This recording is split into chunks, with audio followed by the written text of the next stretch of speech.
Mga kababayan, magandang araw po sa inyong lahat.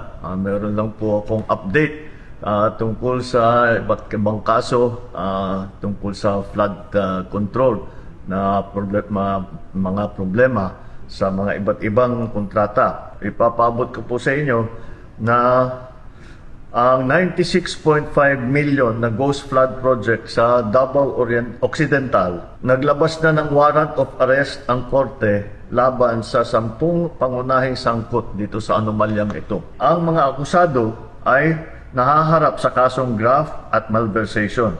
Ito pong mga kasong ito, hindi po bailable ito. Hindi pwedeng bayaran ang kanilang para sila'y makalabas sa kulungan. Kabilang na po rito si Sara Diskaya na sa kasalukuyan ay nasa kustodiya ng NBI. Bukod dito, may walang opisyal pa ng DPWH ang nagpahayag na kagustuhan nilang sumuko. Ito po ay patuloy namin ang gagawin at simula lang po ito at patuloy namin imbestigahan at kakasuhan lahat po ng may kinalaman sa mga iskandalo na nakikita natin sa mga flood control project.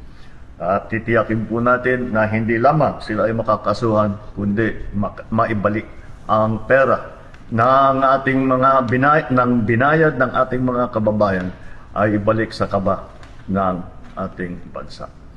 At maraming salamat po at magandang araw po sa inyo.